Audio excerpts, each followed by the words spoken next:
તમારે હવે કાલે આવતીકાલે અમારા આગેવાનોને અને સમગ્ર ગુજરાતની અંદર એક વિડીયો અને એક લેખિતમાં જાહેર કરવાનું છે. આવતા 5 વર્ષ સુધી હું કોઈ પણ કથાનું કાર્યક્રમ નહીં કરું, હું કોઈ પણ સ્ટેજ ઉપર ક્યાંય પણ હું હાર નહીં ગ્રહણ કરું, કારણ કે તમે એ ભૂલ કરી છે બાપુ. ભૂલ થઈ છે. હું તમારે યારે નાનો મોટો થયો છું, તમારા રોટલા મેં ખાધા છે, ઝીંઝુડામાં હું નાનો મોટો થયો છું. 12 વર્ષથી તમારા બાળકોને મારા બાળકો માની અને ગામડે ગામડે મેં જીવી અને મારા માની કર્યા છે. પણ આ મારી ભૂલ છે અને ભૂલ છે. મારાથી એવું બોલાઈ ગયું કોળી ઠાકોર, એ મારી ખરેખર ભૂલ છે. મારો સમાજનો હૃદય દુખાવાનો કોઈ ઈરાદો નહોતો. અને એટલો તો વિચાર કરો કે જે સમાચારે મોટો થયો હોય, જે સમાચારે જીવતો હોય, એના વિશે હું કોઈ દી અપમાન કરું? મારા હૃદયમાં કોઈ આપણા સમાજ માટે કોઈ એટલે કોઈ એવો ભાવ નથી કે હું આપણા સમાજને ક્યારે નીચો કહું કે હલકો કહું. તમારા આપણા સમાજને નીચો કહેતા પહેલાં હું હલકો પડું, કારણ કે હું તમારે હારે થાળીમાં ખાઈને મોટો થયો છું. અને અહીંના બધા ઝીંઝુડાના સાવરકુંડલાના બધા ઓળખે છે મને કે 12 વર્ષથી હું ગામડે ગામડે કથા કરી મારા બાળકોને મૂકી અને એક વિદ્યાલય ચલાવું છું. 457 કથામાં મારી કોઈ દી ભૂલ નથી. પણ મારું કોઈ પાપ હશે ગયા જન્મનું, કે કોઈ મારી એવી હશે મારી કરણી કે જેને કારણે મારથી આ બોલાઈ ગયું. પૂરા સમાજ આગળ હૃદયથી ક્ષમા માંગુ છું કે મને માફ કરી દો. અને મને ખબર છે, મને પૂરો વિશ્વાસ છે, આજ નહીં તો કાલ આ સમાજ હૃદયનો ભોળો છે અને માફ કરશે અને માફ કરશે. મને પૂરો વિશ્વાસ છે. અને આ સમાજની હારે હું 52 વર્ષ થયા મારા, એટલે આ સમાજ આજ નહીં તો કાલ જ્યારે એનો આક્રોશ ઉછળશે ત્યારે મને માફ કરશે અને માફ કરશે. અમારો ભરોસો છે, મને પૂરો ભરોસો છે મારા કોળી ઠાકોર સમાજ માટે, જેને હારે હું મોટો થયો હોય. આટલું મેં 20 વર્ષથી સેવા કરી હોય, મારે એક ભૂલ થઈ તો મારો સમાજ મને માફ ન કરે. અને તમે માફ નહીં કરો તો કોણ કરશે? કાલ મારું વિદ્યાલય બંધ થઈ જાય, મારા સમાજના 58 થી 60 બાળકો ભણે છે, એ બધા ક્યાં જશે? 108 બાળકો ભણે છે. તમને બધાને ખબર છે કે હું ગુનેગાર છું, મારે ગુનાની સજા એને શું કામ આપવી જોઈએ? એટલે હું સમાજ આગળ વ્યાસપીઠેથી નહીં, જ્યાં ક્યાંય માફી માંગવા તૈયાર છું. પૂરા સમાજ આગળ માફી માંગવા તૈયાર છું.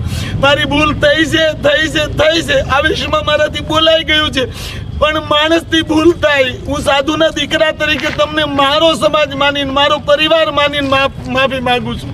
સંતો મંતો અને તમામ એવા સમાજને જે સુધારતા હોય ને, એ બધાને અમે વંદનીય કરીએ છીએ.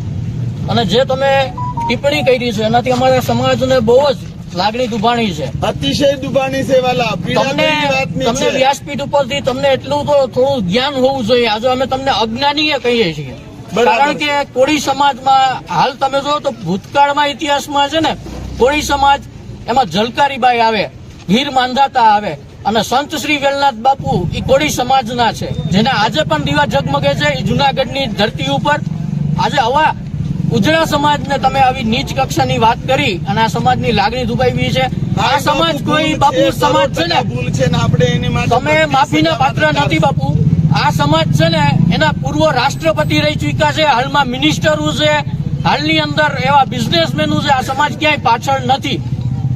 આ સમાજને નીચો ગણી અને જે તમે વ્યાસપીઠ ઉપરથી કીધું છે, આજે અમારા સમાજે મર્યાદા રાખી છે ને, એ વ્યાસપીઠની રાખી છે, કાયદાની રાખી છે અને અમારા સમાજના આગેવાનોની, વડીલોની, બધાની મર્યાદા રાખી છે. અને આ યુવાનો શાંત થઈને બેઠા છે.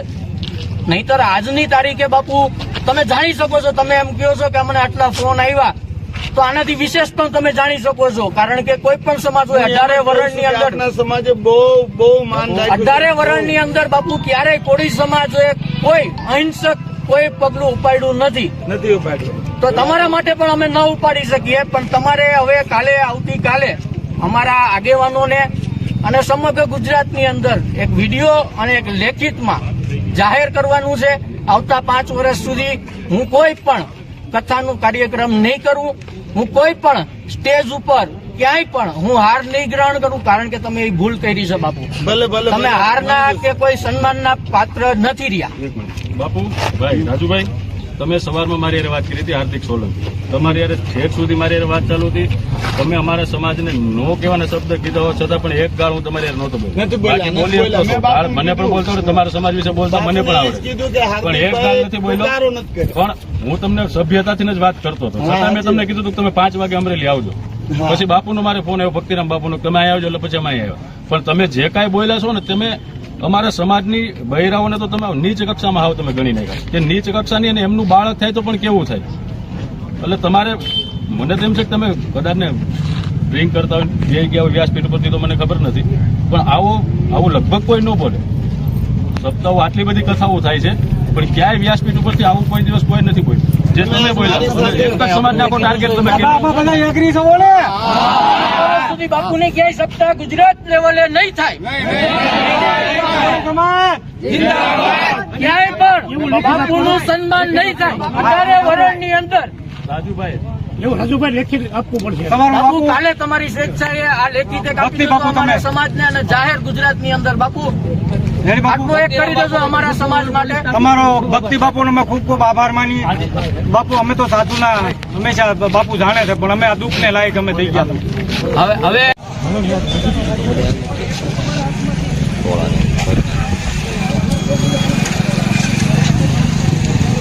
મારાથી ભૂલ થઈ છે. હું તમારે યારે નાનો મોટો થયો છું. તમારા રોટલા મેં ખાધા છે. ઝીંઝુડામાં હું નાનો મોટો થયો છું. 12 વર્ષથી તમારા બાળકોને મારા બાળકો માની અને ગામડે ગામડે મેં જીવી અને મારા માની કર્યા છે. પણ આ મારી ભૂલ છે, ભૂલ છે અને ભૂલ છે. મારાથી એવું બોલાઈ ગયું કોઈ ઠાકોર, એ મારી ખરેખર ભૂલ છે. મારો સમાજનો હૃદય દુખાવાનો કોઈ ઈરાદો નહોતો. અને એટલો તો વિચાર કરો કે જે સમાજ હારે મોટો થયો હોય, જે સમાજ હારે જીવતો હોય, એના વિશે હું કોઈ દી અપમાન કરું? મારા હૃદયમાં કોઈ આપણા સમાજ માટે કોઈ એટલે કોઈ એવો ભાવ નથી કે હું આપણા સમાજને ક્યારે નીચો કહું કે હલકો કહું. તમારા આપણા સમાજને નીચો કહેતા પહેલાં હું હલકો પડું, કારણ કે હું તમારે હારે થાળીમાં ખાઈને મોટો થયો છું. અને અહીંના બધા ઝીંઝુડાના, સાવરકુંડલાના બધા ઓળખે છે મને કે 12 વર્ષથી હું ગામડે ગામડે કથા કરી મારા બાળકોને મૂકી અને એક વિદ્યાલય ચલાવું છું. 457 કથામાં મારી કોઈ દી ભૂલ નથી. પણ મારું કોઈ પાપ હશે ગયા જન્મનું, કે કોઈ મારી એવી હશે મારી કરણી કે જેને કારણે મારથી બોલાઈ ગયું. પૂરા સમાજ આગળ હૃદયથી ક્ષમા માંગુ છું કે મને માફ કરી દો. અને મને ખબર છે, મને પૂરો વિશ્વાસ છે, આજ નહીં તો કાલ આ સમાજ હૃદયનો ભોળો છે અને માફ કરશે અને માફ કરશે. મને પૂરો વિશ્વાસ છે. અને આ સમાજની હારે હું 52 વર્ષ થયા મારા. એટલે આ સમાજ આજ નહીં તો કાલ જ્યારે એનો આક્રોશ ઉછળશે ત્યારે મને માફ કરશે અને માફ કરશે. અમારો ભરોસો છે, મને પૂરો ભરોસો છે. મારા કોળી ઠાકોર સમાજ માટે જેને હારે હું મોટો થયો હોય, આટલું મેં 20 વર્ષથી સેવા કરી હોય, મારે એક ભૂલ થઈ તો મારો સમાજ મને માફ ન કરે. અને તમે માફ નહીં કરો તો કોણ કરશે? કાલ મારું વિદ્યાલય બંધ થઈ જાય, મારા સમાજના 58 થી 60 બાળકો ભણે છે, એ બધા ક્યાં જશે? 108 બાળકો ભણે છે. તમને બધાને ખબર છે કે હું ગુનેગાર છું. મારે ગુનાની સજા એને શું કામ આપવી જોઈએ? એટલે હું સમાજ આગળ વ્યાસપીઠેથી નહીં, જ્યાંથી માફી માંગવા તૈયાર છું. પૂરા સમાજ આગળ માફી માંગવા તૈયાર છું. મારી ભૂલ થઈ છે. આ વિષયમાં મારાથી બોલાઈ ગયું છે, પણ માણસથી ભૂલ થાય. હું સાધુના દીકરા તરીકે તમને મારો સમાજ માનીને, મારો પરિવાર માનીને માફી માંગુ છું.